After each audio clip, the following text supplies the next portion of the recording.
1-2단원에 보시면 힘 있는 글 이렇게 나와 있는데요. 자, 학습 목표 2개 보시면 자, 논증 요소라는 개념이 있고요. 그리고 논증 요소 간의 어떤 관계를 이해한다 이겁니다. 자, 일단 논증이 뭔지. 자, 그래서 오른쪽에 보시면 따로 나와 있는데 논증이란 여러 근거를 들어서 자신의 주장이 참이라는 것을 증명하는 게 바로 논증. 그러니까 논리적인 어떤 증명 이렇게 보시면 될 것 같고 자, 여기 지금 단어 중에 이런 단어가 보이네요. 근거라는 단어, 주장이라는 단어. 이게 나와 있죠? 자, 그래서 이 근거, 그 다음에 그 뒷부분에 보면 이유가 하나 더 있는데, 자, 이런 어떤 논증의 요소가 있어. 이 관계를 우리가 이해를 해야 되고요. 자, 그리고 효과적인 내용, 효과적으로 내용을 조직해서 논증을 하는 글을 쓰는 것. 자, 이 내용을 조직하는 방법에는 어떤 다르게 얘기하면 그 입증하는 여러 가지 원리가 있는데, 자, 우리가 그 연역법 내지 이 귀납법이라는 걸 알고 있어요. 자, 이것까지 연결을 해서 여기 있는 내용 조직의 방법 내지 원리. 자, 이걸 이해하셔야 될 겁니다. 자, 아래로 보시면 자, 논증의 개념은 먼저 다른 사람을 설득하기 위해 그것을 제시하여 근거를 이렇게 제시하여 주장이 타당하다는 것을 논리적으로 증명한다. 그래서 논증이라고 합니다. 자, 논증에 지금 뭐가 있대요? 자, 논증 요소가 여기 나와 있네요. 자, 아까 얘기했던 주장이 있어야 되고요. 자신이 어떤 주장한 핵심적인 내용. 그리고 근거. 거기에 따른 타당한 근거를 들어야 되고. 그리고 이 근거를 뒷받침할 수 있는 이유가 있어야 돼요. 그리고 더 나아가서 예상되는 반론과 이에 대한 반박이 또 나올 것. 여기까지를 우리는 논증의 요소다 이렇게 이야기를 해요. 자, 그래서 우리가 어떤 논증하는 글을 쓸 때는 그 타당한 근거와 이유를 들어서 자신의 주장을 밝히고 그것만 하면 안 되고 거기 자신의 주장에 대해 어떤 반론을 예상되는 반론이 있을 거 아니야. 그럼 그것에 대한 반박까지 할 수가 있어야지 된다. 이렇게 보시면 되겠습니다. 자, 아랫부분에 자, 근거라는 것은 주장을 지지하는 객관적 자료를 우리는 뭐라 한다? 근거라고 하고요. 우리가 보통 뭐가 있냐? 이 어떤 여기서 사실 내지는 데이터 또는 표본 같은 거 있죠. 자, 이런 것들을 많이 제시를 하게 됩니다. 자, 그래서 우리가 어떤 설문조사나 이런 걸 통해 이 도표 같은 것들, 자, 이런 거나 아니면 여러 가지 이 분포 같은 것들, 이게 다 포함이 됩니다. 이 데이터들은. 자, 이게 근거가 되는 거고요. 이유는 이 근거를 바탕으로 주장을 가능하게 하는 이 주관적 요인을 우리가 이유. 자, 뭐뭐이기 때문이다. 이런 형태로 많이 나와요. 그래서.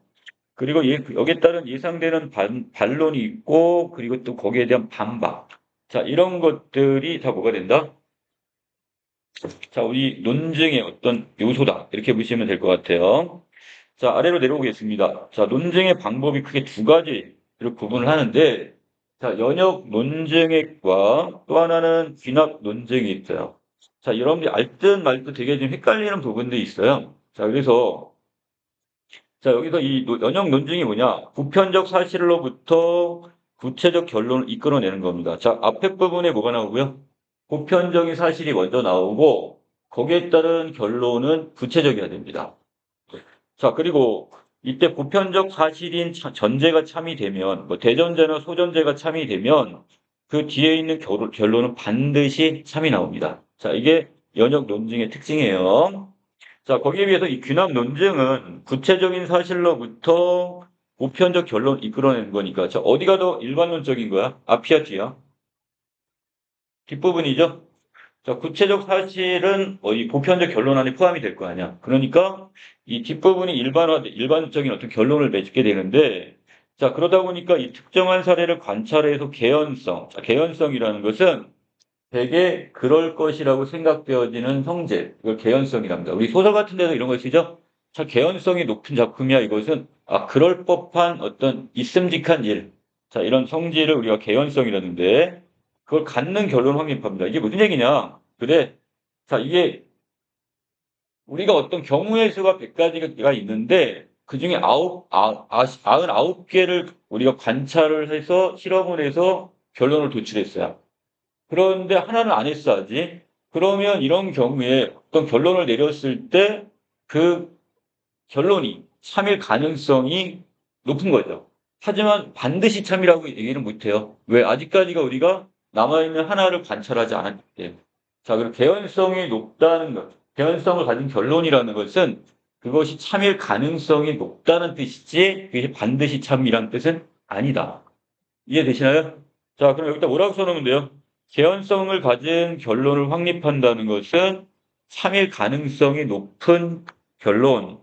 자, 이렇게 얘기하면 되겠죠. 자, 그래서 우리가 참의 결론일 가능성이 높다 정도로 해석하시면 되겠습니다.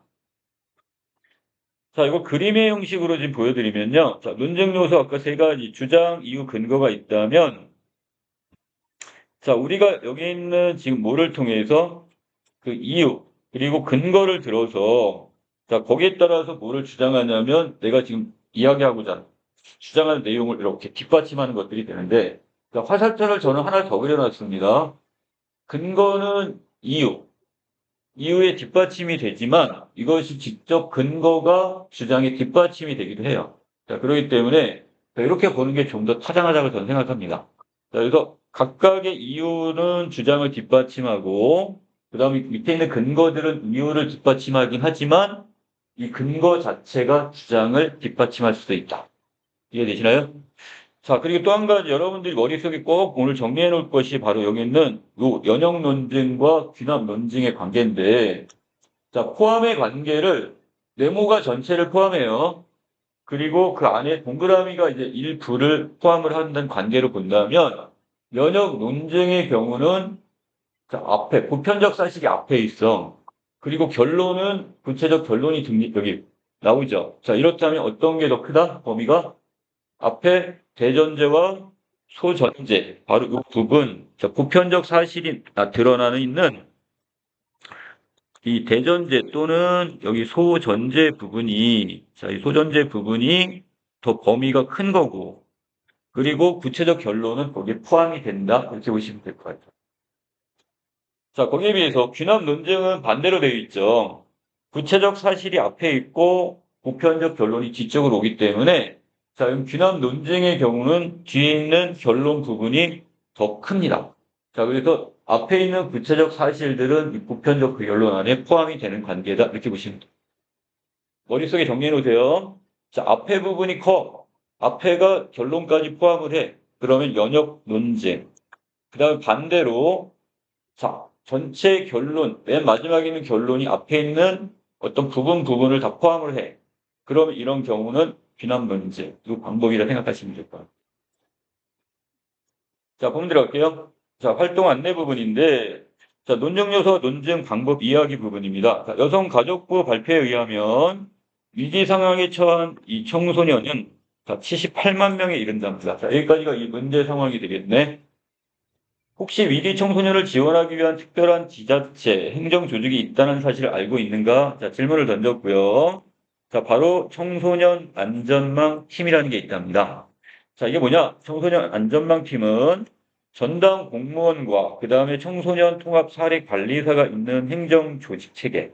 자, 이걸 우리가 청소년 안전망 팀 이렇게 보고 있고요. 그러니까 공무원과 그 다음에 여기는 관리사가 이 청소년들을 지금 관리를 해주는 거야. 자, 2020년 운영을 시작한 이래, 자, 가출 청소년의 일탈 행동이나, 자, 또 자살 고위험군 학생들의 심리적 안정 확보 등 여러 긍정적 사례가 나타나고 있답니다. 자, 여러 가지 긍정적인 효과를 보았네요. 이 팀을 통해서. 자, 이 청소년 안전망 팀은 현재 200곳이 넘는 전국 시, 군구에 이렇게 있는데, 그 중에서 22곳에서만 현재 운영이 되고 있답니다. 자, 아직까지 뭔가 부족하다는 얘기가 되겠죠? 이 현재 상황은.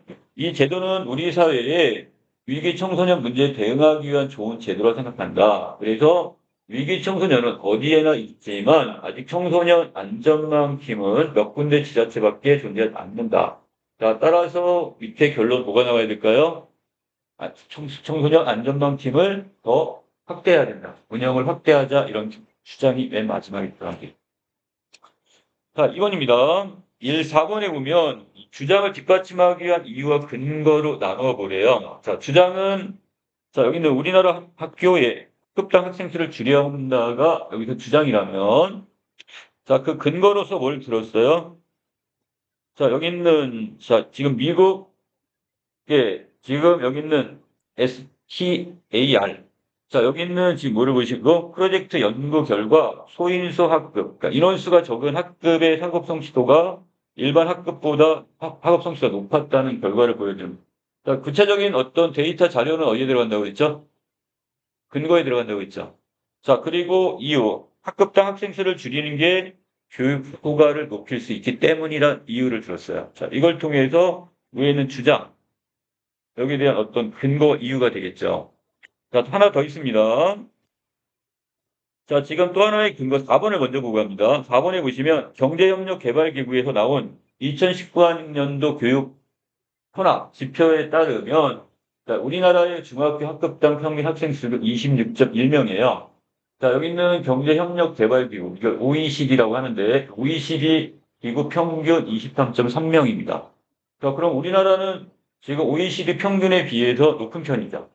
자, 이걸 근거로 해서, 자, 우리나라도 경제협력개발기 수준의 교육 환경을 갖출 필요가 있기 때문이다.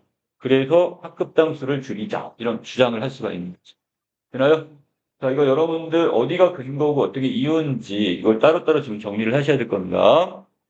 자, 그래서 각각 이유, 이의와 이의 근거로서, 자, 여기 1번. 자, 이것을 거기다가 뭐로? 학급당의 학생 수의 학업 성취도 관계. 자, 이거 구체적으로 드러낸 자료를 통해서 근거를 들었고, 그 다음에 3번에 대한 이유로서 OECD 국가의 여기 수준. 자, 여기 각각의 어떤 교육 환경과 우리나라 상황을 구체적으로 비교한 자료를 보여드리고 있네요. 자, 3번이 들어갑니다. 자, 여기 자, 사형제 폐지에 찬성한다는 주장에 대해서 이유. 자, 오판의 가능성이 있기 때문이다. 자, 왜? 근거. 오판으로 억울한 죽음을 당한 사례를 먼저 제시하고 이걸 근거로 이유. 이런 것이 있기 때문에 사형 제도를 폐지해야 한다. 자, 이렇게 주장할 수가 있단 말이에요. 자, 여기에 대해 또 예상되는 반론이 있겠죠. 자, 오판의 가능성은 사형제뿐만 아니라 모든 형사법에 동일하게 있는 거 아니냐. 자, 그래서 왜 여기서 사형제에서만 그 얘기를 하냐? 자, 오판의 가능성을 이유로 사형제를 폐지하는 것은 무리한 주장이 아니냐? 이렇게 반박을 하겠지만, 자, 뭐라고 또 반박을 할까요? 자, 여기에 대해서. 아니, 다른 형사법이나 여기 사형제는 회복 불가능성의 측면에서 차이가 있다. 왜? 다른 경우는 이걸 어떻게 하면 돼? 다른 형사법의 경우는, 자, 그것을 다시 회복시킬 수가 있어. 그래서 그 사람들에서 다시 판결을 받게 하거나 해가지고 그것을 다시 원점으로 돌리거나 아니면 그거에 대해서 그 사람에 대한 저기를 회복시켜 줄 수는 있지만 근데 이 죽은 사람을 다시 살릴 수는 없잖아. 이건 다시 원상 회복이 안 되는 거죠. 회복 불가능성이란 말이야. 그러니까 다르지 않냐. 이런 식으로 다시 반박을 하게 될 겁니다. 자, 4번에 자, 이번에는 연역법과 그다음에 여기 귀납법에 따른 논쟁에 대한 활용인데요. 주장. 의약품 개발을 위한 동물 실험을 폐지한다는 주장에 따른 이유가 뭐냐? 인간에게 부작용이 나타날 수 있는 가능성을 배제할 수 없기 때문이다. 이렇게 되어 있어요. 자, 연역법으로 정리합니다. 자, 대전제는 생물학적 구조가 다르면 같은 약을 먹어도 다른 결과를 나타날 수 있다는 대전제에 따라 인간과 동물은 생물학적 구조가 달라. 자, 결론. 결국 인간과 동물은 같은 약을 먹어도 다른 결과가 나타날 수 있어? 자, 위에 있는 전제가 더 큰 범위죠. 일반론적인 거고, 뒤에 여기 인간과 동물은 같은 약을 먹는다 해지만 결과가 다르다. 이걸 끌어냈단 말이야, 지금. 자, 이런 게 바로 연역법이라고 보시면 되겠고. 자, 귀납법은요, 1950년대 개발된 탈리도마이드의 어떤 면을 들었어요? 부작용면. 또 관절염 치료제 오프렌. 자, 이것을 통해서 어떤 사망사고의 사례를 들었어요. 이걸 통해서 어떤 결론을 하냐? 동물 실험에서 안전하다고 판명되었다 해도 인간에게 부작용이 나타날 수 있다. 그러면 이 부작용이 나타나는 건 이 두 개밖에 없나요? 아니죠. 더 있죠. 그럼 부작용이 있다의 그 하나하나의 사례니까 어떤 게 범위가 커? 결론이 범위가 크죠. 그러니까 귀납법이 되는 거예요. 자, 이거 오른쪽에 있는 자료 갖고 설명할게요. 다시 벤다이언 그림 그렇게 그려놨는데 모든 사람은 죽어. 그런데 마지막에 보니까 동그라미라는 사람도 죽어. 이거야. 그럼 모든 사람 안에 이 동그라미 사람은 포함이 되는 거 안 되는 거야? 되는 거죠? 그러니까 전제가 더 크네요. 이런 거 뭐라고? 연역법. 연역법 중에서 A는 B다, C는 A다, 그러므로 C는 B다. 이걸 우리가 순단 논법이라고 합니다. 자, 거기에 귀납 논증을 볼까요? 소크라테스 죽었고, 이순신, 김구도 죽었어. 자, 결론. 모든 사람, 이 모든 사람 안에는 누가 포함돼? 소크라테스도 포함돼, 여기는 이순신도 김구도 포함이 된단 말이야.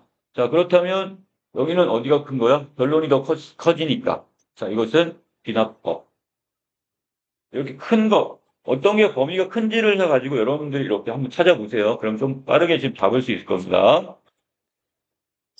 자, 이번에 갑니다. 논증하는 글의 구성과 특징을 이야기인데, 자, 어떤 한 학생이 난민 수용을 소재로 쓴 글입니다. 자, 논증 요소와 논증 방법을 정리했어요. 자, 지구 곳곳에서 일어나는 전쟁 또는 자연재해로 인해 수많은 난민이 발생하고 있대. 자, 유엔에 따르면 2018년 전 세계 난민 수가, 자, 이 난민, 뭐냐, 강제 실향민. 내가 원해서 그런 게 아니라 어떤 전쟁으로 인해서, 그 자연적인 재해로 인해서, 자, 어떤 고향을 잃었거나, 또는 자신의 조국을 잃은 이런 사람을 우리가 세계 난민이라고 하는데, 수가 6,850명이라, 50만 명입니다. 6천만 명, 우리나라 인구수 이상으로 이렇게 많은 지금 난민, 세계 난민이 지금 발생을 하고 있네요.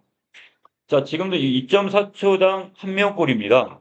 자, 우리나라도 2018년과 2021년 난민 문제로 이미 사회적 갈등을 경험하고 있어요. 자, 그리고 우리나라에 지금 이 다른 나라의 어떤 제주도나 이쪽을 통해 가지고 갑자기 지금 어떻게 그 여행 비자 갖고 들어와 가지고 거기서 아예 눌러 앉아가지고 어떻게 우리를 남미를 인정해달라 이렇게 한참 그거 문제된 적이 있어요. 이 국제사회의 어떤 난민 문제가 심각해지는 상황 속에서 나는 한국이 난민 수용을 확대한다고 생각한다. 이게 바로 글쓴이의 주장이 되겠네요, 지금. 부분 주장. 자, 우선 난민은 자, 이유와 근거를 들었는데 첫 번째 이유가 뭔데? 난민은 한국 난민 적극적으로 보호할 의무를 가진 선진국이기 때문에 자, 이게 이유래요. 1992년 난민의 지위에 관한 국제협약에 가입을 했고 2012년 아시아 최초 독립적 난민법도 만들었어. 자, 그러니까 자, 이거를 지금 근거로 해서 지금 뭐야? 우리나라는 지금 난민을 적극적으로 보호할 이 의무가 있는 선진국이기 때문에 자, 이 난민 수용을 확대한다는 주장을 이렇게 내세우게 됩니다. 자, 그리고 아랫부분에 갑니다. 자, 여기 아랫부분에 또 뭐가 있어요? 그 OECD 평균 난민 인정률 부분인데, 자, 회원국들은 거의 24.8% 정도, 그리고 이 회원국 기준은 또 평균 난민 보유율은 38%인데 비해서, 자, 우리나라의 난민 인정률이 3.5%고요. 난민 보유율은 10%밖에 안 됩니다. 자, OECD 국가에서도 상당히 지금 저조한 편이죠. 자, 그래서 밑으로 가면 어떤 국가라도 가입된, 자, 여기서 국가라도 가입된 협약과 작업법의 의무를 적극적 이행을 해야 한다. 자, 그러기 때문에, 자, 이거를 지금 대전제로 해서, 그다음에 어떻게? 윗부분에 소전제가 뭐라고? 자, 지금 우리나라는 지금 이 난민법에 가입이 되어 있지 않냐. 그러니까, 그때 그 주장이 뭐가 되는 거야? 우리는 난민법을 수용하고 확대해야 된다. 이런 결론을 지금 도출하는. 자, 이것이 연역법이 되기도 합니다. 자, 아랫부분. 자, 또한 이 난민 수용의 확대는 한국의 경제적 발전에 도움이 된다. 이 첫 번째 이유. 이걸 듣고 또 하나 이유를 들었는데요. 자, 한국은 저출산 고령화 등으로 생산 가능 인구가 점점 줄어들고 있어. 이 한국경제원의 여기서 이민 확대의 필요성과 경제적 효과 보고서에 따르면 자, 경제 성장률을 유지하기 위해 난민율을 포함한 이민자 수의 증가가 필요한 상황이라고 봅니다. 또 한 가지, 이 프랑스 국립과학연구원의 연구 결과에 따르면 이 난민 수용이 장기적으로 긍정적인 경제 효과를 가져온다는 연구 결과도 있대요. 자, 이 두 가지의 어떤 이유를 뒷받침할 수 있는 사례들이 되겠죠. 이건 나중에 귀납 논증의 사례들로 써먹을 수 있는 부분입니다. 또 한편 난민이 저지르는 자 여기에 대해서 자 이렇게 얘기를 함으로써 자 여기는 지금 여러 이유를 지금 뒷받침할 수 있는 이 근거를 이 두 가지를 들어서 자 우리가 어떻게 경제 발전에도 도움이 되니까 자 어떻게 된다 주장은 여기 이거죠 난민 수용을 확대하자는 주장 여기 같이 주장으로 가는데 그 윗부분에서는 연역법에 따라서 이유와 근거 이걸 가지고 지금 어떻게 되는 거야? 지금 난민 수용을 확대하자는 주장을 내세우는 거고요. 아랫부분에서는 귀납의 방법으로 해서 구체적인 사례, 자, 이런 걸 들고 이거에 의해서 귀납 논쟁에 따라서 경제 발전에 도움이 되니까 어떻게 하자? 자, 우리가 난민 수용을 확대하자 이런 결론을 도출합니다. 자, 그러면 여기에 대해서 또 뭐도 있다고 그랬어요? 자, 우리가 지금 논쟁 요소에는 지금 뭐가 주장, 이유, 근거도 있지만 거기에 따라 뭐가 있어? 반론이 나올 수가 있다고 했죠? 자, 반론을 봅시다. 한편에서는 난민이 저지른 범죄나 또 난민 지원 등으로 인해서 이 사회적 비용이 많이 든다. 이런 어떤 문제가 생길 거라고 주장을 합니다. 하지만 여기 정책연구원의 인구 10만 명당 자, 내 외국인 수의 권고 인원수에 따르면 자, 외국인의 범죄율이 어떻게 된대요? 자, 이것도 내국인보다 낮대요. 자, 그럼 일단 첫 번째는 뭘 봤어? 범죄율 봤어요. 범죄가 자, 여기 난민들이 지금 범죄를 저질 거라는 이 문제에 대해서 뭐라고 지금 반박을 했어요? 야, 외국인들의 범죄율이 내국인보다 그렇게 높지가 않아? 낮아. 이거를 지금 반박을 했고요. 자, 두 번째는 난민 지원 등으로 인해서 사회적 비용도 많이 들어 이렇게 얘기를 했는데 자, 거기에다 뭐라고 얘기해요? 2020년 난민 관련 우리나라 정부 예산이 24억 정도였고요. 그리고 총 예산 513조 중에 0.0005. 아주 작네요. 미미하죠? 이 점은 난민 때문에 발생하는 사회적 비용이 그렇게 크지 않다. 자, 거기에 대한 각각의 반박 자료입니다. 자, 마지막. 전 세계 난민의 절반이 아동이며 이들은 열악한 상태에 놓여 있어요. 1919년 중국에서 세워진 대한민국 임시정부는 정치적 난민인 독립투사들이 자, 설명한 망명 정부입니다. 그러니까 우리나라도 결국 뭐 했던 거야? 여기 있는 대한 임시정부 자체가 우리도 정치적인 난민들이었단 말이야. 그 독립투사들이, 애국지사들이.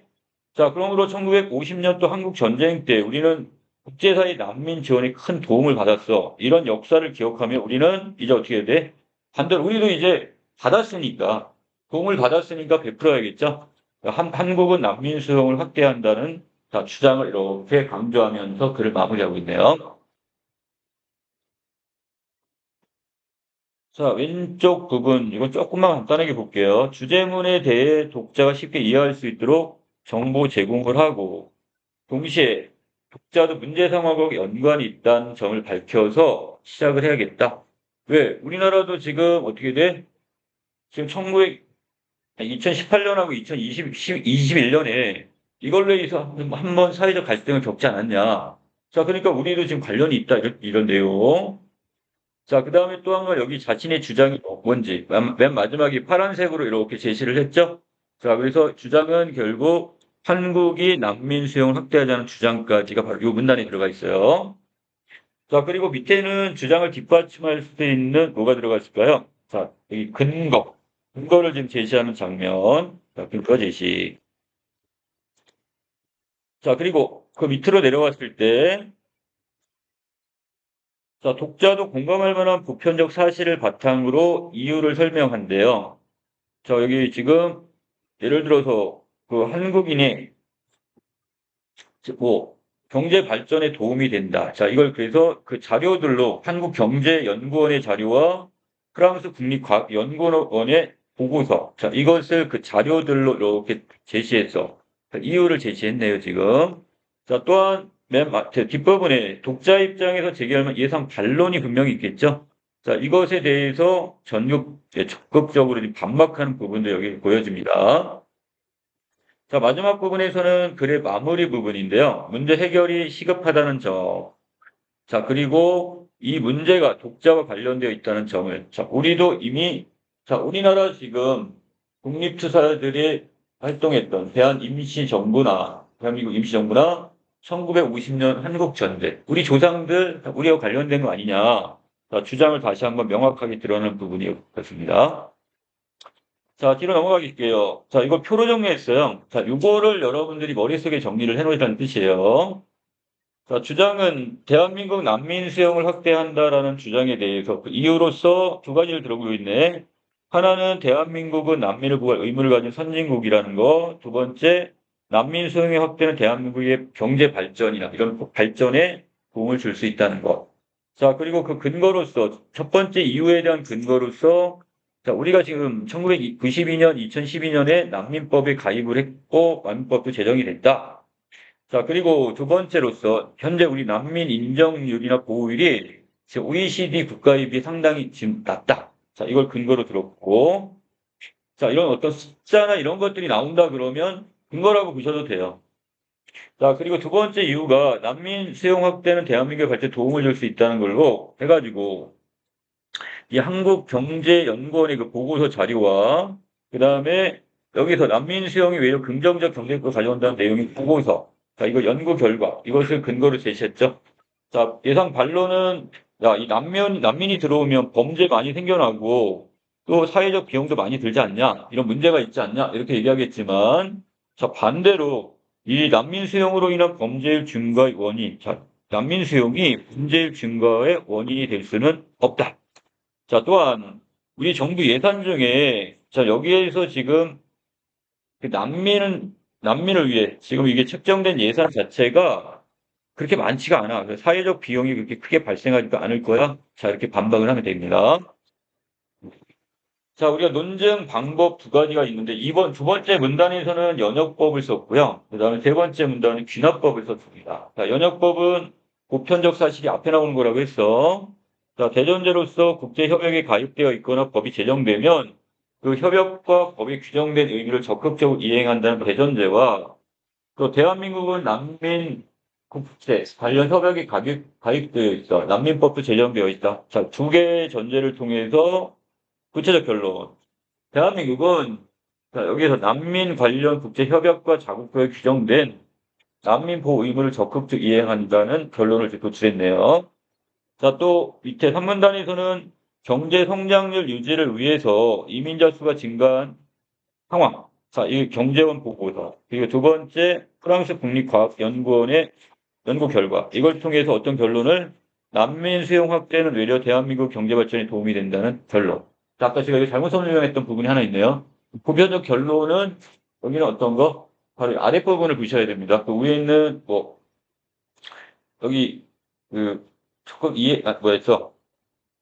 자, 여기 이행 부분 이 두 가지가 결국 뭐였어? 각각의 구체적 결론이 결국은 윗부분에 있는 난민 수용 확대라는 자, 이 어떤 주장에 대한 그 근거들이 될 수도 있습니다. 다시. 자, 그 다음에 우리가 논쟁하는 글쓰기 할 때 단계가 있는데요. 자, 계획하기 단계, 다시 내용 생성 단계, 이게 자료를 수집하는 단계를 우리가 내용 생성 단계라고 해요. 그리고 이것을 일정하게 짜임새 있게 이렇게 배열하는 것. 자, 이게 바로 내용 조직 단계. 그리고 직접 표현한 글을 쓰는 단계가 바로 여기 표현 단계입니다. 그리고 다 쓰고 나서나 아니면 중간중간에 어떻게 이걸 점검하거나 수정하는 단계가 고쳐쓰기 단계가 5단계 순서 기억해 놓으세요. 아랫부분에서는 그 운동선수의 그 병역 혜택 제도가 나오는데 자, 이거를 지금 하나 입장을 정한 다음에 여기에 따라서 자, 논증하는 글을 쓰는 건데요. 자, 여기는 폐지하자는 입장으로 지금 이유로 병역 의무는 모든 국민에게 공평하게 부여야 된다는 이유와 자, 또 하나 운동선수의 병역 혜택 제도의 도입 시기와 현재 상황은 지금 다르다는 것. 그리고 마지막이 형평성의 문제. 자, 그 아랫부분에 이런 내용, 근거들을 각각 다 다루고 있습니다. 자, 여기에 따라 이렇게, 그리고 여기에 따라 또 예상 반론이 나오고 또 반박이 나오겠죠? 이렇게 정리가 되시면 되겠고요. 자, 마지막 부분인데요. 자, 여기 이 글을 자신이 써놓은 이 논증하는 글을 써놨을 때 이 평가 기준이 있단 말이야. 자, 주장이 명확하게 제시되고 있는지.